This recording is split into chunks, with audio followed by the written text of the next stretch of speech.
Um Vasco que não consegue se ajudar. 25 anos que o time agoniza, perde credibilidade, o seu torcedor sofre e os ídolos, né, no qual a gente ainda é, é, descarrega um pouco de esperança, eles não se entendem. Pobre Vasco, né?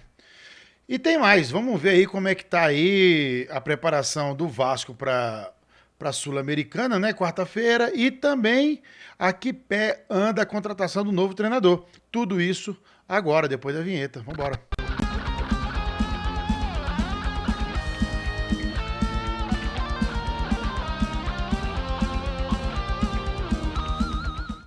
Olá, meus amigos e minhas amigas vascaínos de todo o Brasil e do mundo. Sou eu, Benjamin Júnior, aqui que estou de volta aqui na área para mais um vídeo, um conteúdo de Vasco aqui no seu canal Vascaíno Júnior. Muito prazer, sejam todos bem-vindos. Já peço, né, a gentileza de deixar o like aqui para poder nos ajudar a enviar nesse vídeo, né, divulgar, recomendar nosso conteúdo para outros vascaínos. E também, se você estiver chegando aqui pela primeira vez, eu te convido a inscrever-se. Clica aqui no botão aqui, ó, inscrever-se, venha fazer parte do nosso time. Não paga nada para isso e você vai ficar muito, mas muito bem informado, tá bom, galera? Vamos lá, né? Eu tenho uns assuntinhos aqui para a gente tratar. Primeiro, no momento que eu gravo esse vídeo, né, tá rolando aqui nesse exato momento o Campeonato Brasileiro, né? O Bragantino tá batendo o Mirassol por 1-0 e o Juventude lá em Caxias do Sul está perdendo para o Atlético Mineiro. Resultado esse que empurra o Vasco mais para baixo. O Vasco estagnou ali ó, com 7 pontos em 7 jogos e tem a mesma pontuação do primeiro time no Z4, que é o Fortaleza, com os mesmos 7 pontos. A diferença é que o Vasco tem 2 vitórias, o Fortaleza ganhou apenas uma vez e empatou 4. Ou seja, todas as luzes ligadas, ligadíssimas aí para esse Campeonato Brasileiro. E é o que eu não entendo. O Vasco poupando no brasileiro e deixando, né, tentando ali fazer uma pontuação na Sul-Americana e deixando o brasileiro para lá. Isso vai fazer falta lá na frente. Temo em dizer que isso vai fazer muita falta esses pontos aí que a gente vem deixando pelo caminho, tá bom? O Vasco viajou hoje, né, depois, né, do jogo de ontem.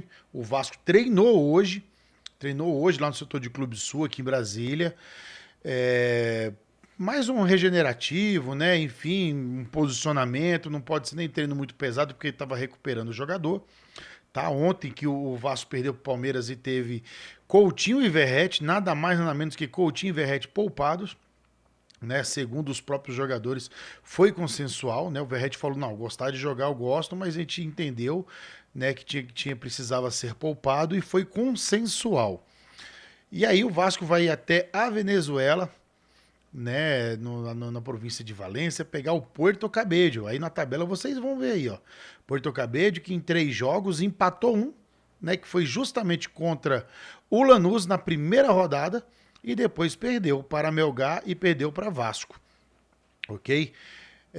Para o Vasco perdeu jogando fora de casa, tá? Então o Vasco, se quiser qualquer pretensão nessa Sul-Americana, precisa vencer o Porto Cabello aí. E aí você fala, ah, mas o Porto Cabello, ah, meu amigo, do jeito que o Vasco tá, não sei não, viu? Empatando com um time que tá na zona de rebaixamento da Série B, que é o Operário. Tudo pode acontecer com o nosso Vascão. Tá bom, galera? Verdadeiramente. Opa, calma aí. Antes de falar aqui dessa treta aqui do Edmundo e do Pedrinho, aliás, vamos escutar ele, depois eu comento, tá bom? Vamos escutar aí, vamos escutar. Verdadeiramente absurdas. E eu dou graças a Deus de ter saído, de não fazer mais parte dessa administração.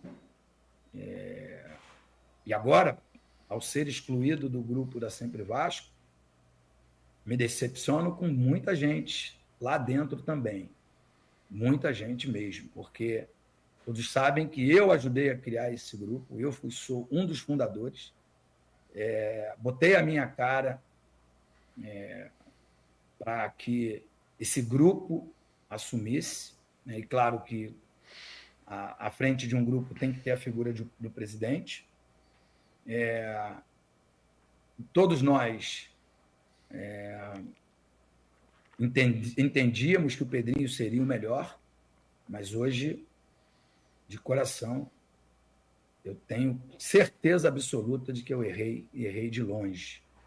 Errei de longe.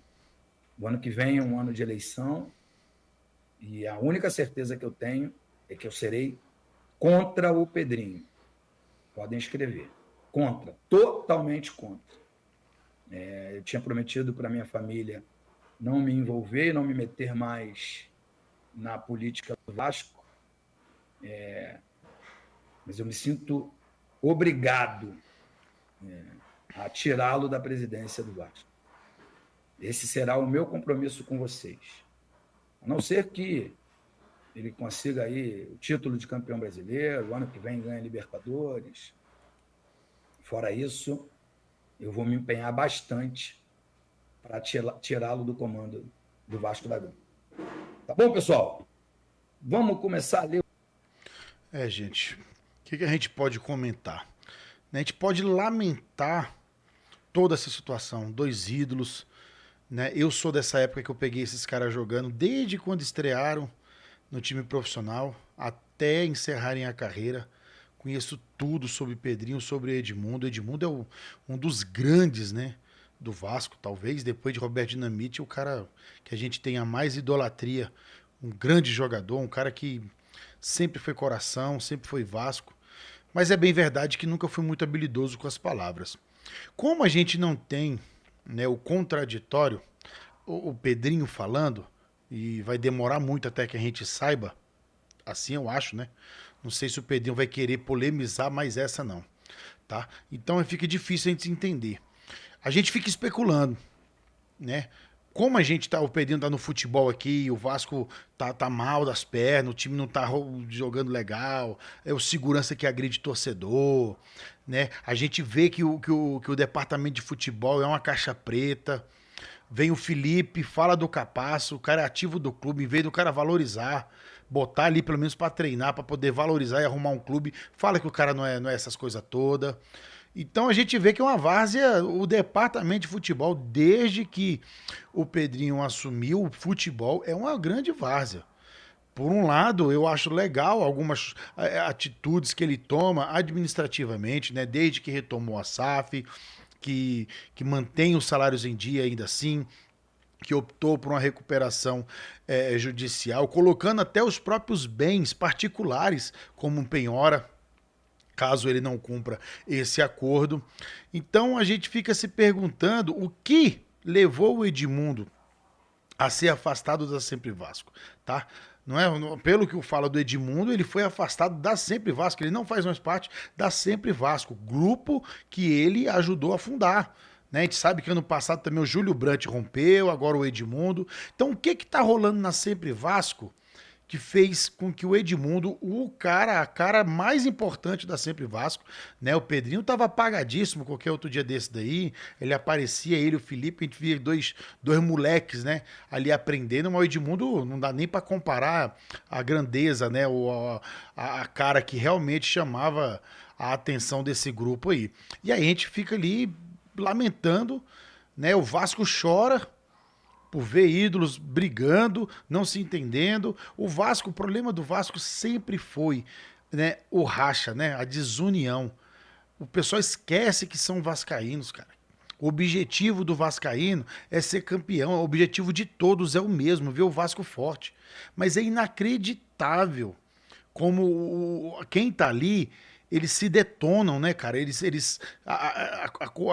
A divergência deles, né, faz com que o Vasco esteja nesse limbo.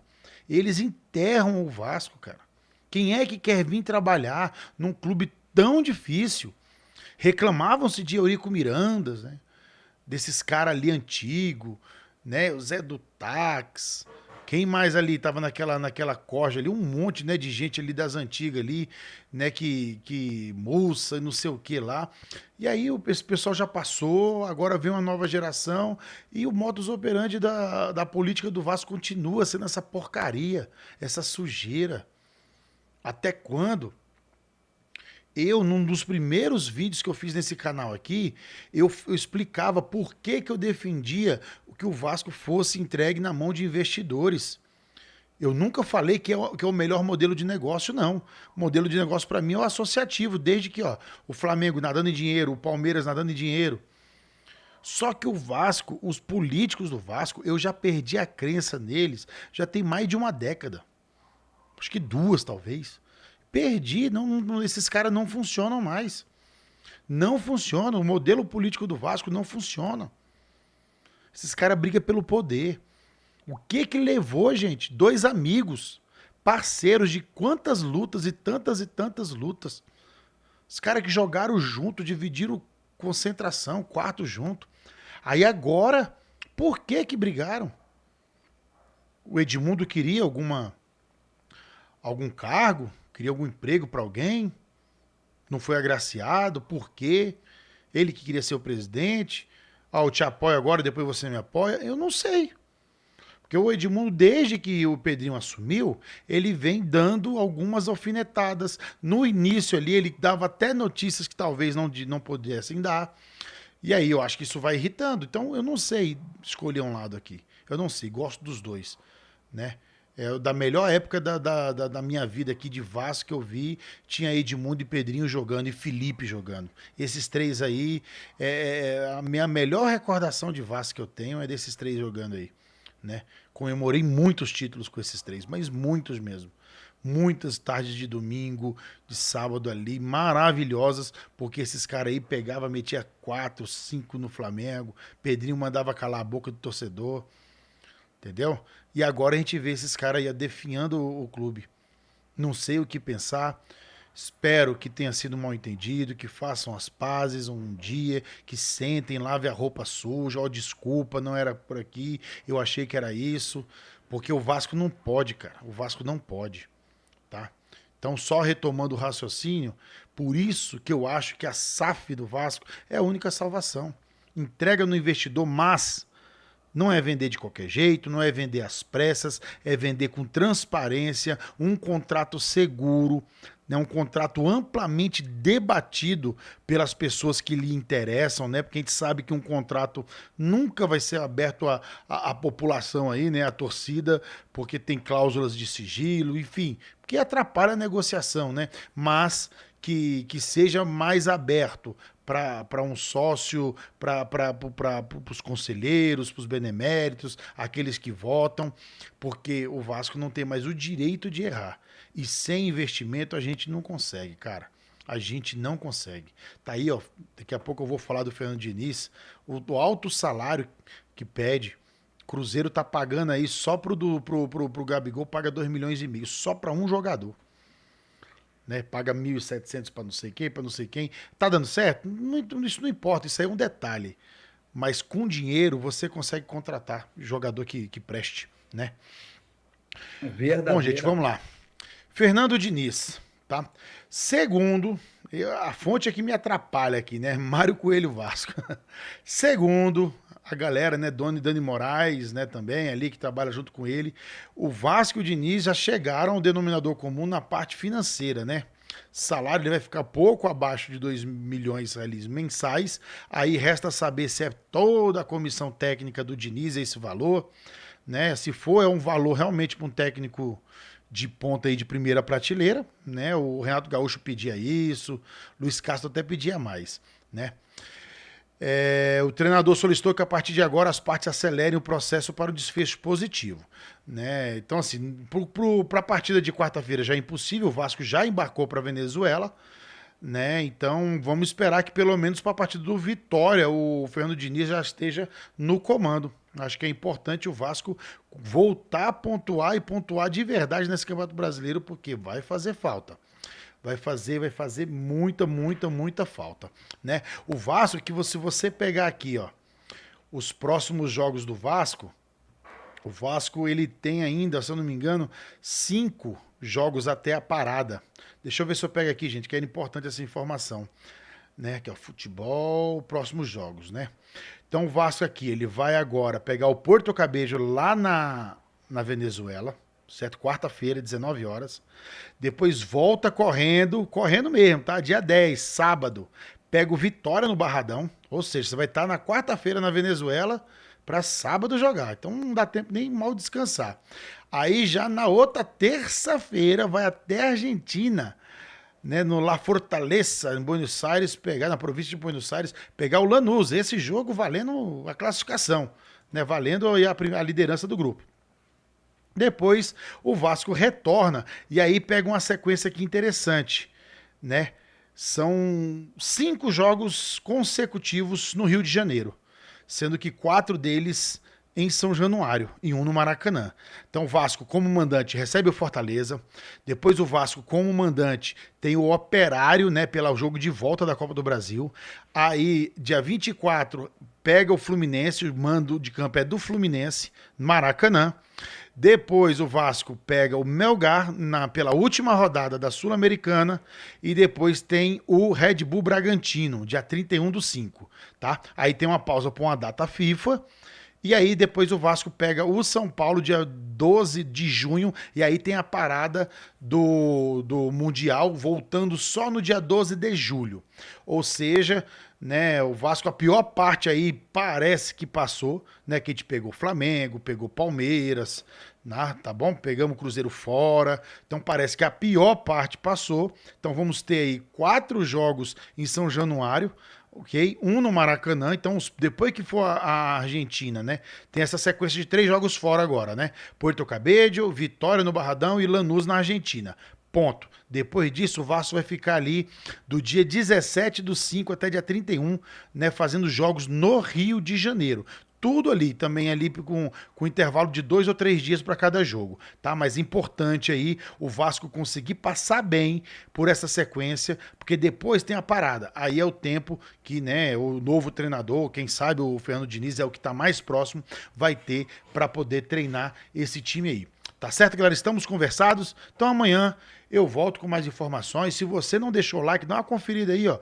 Deixa o like aí agora, confere também se tu não está inscrito e vem ajudar nós aqui a fazer esse canal cada vez mais forte, tá bom, meus amigos? Tchau, tchau, até amanhã.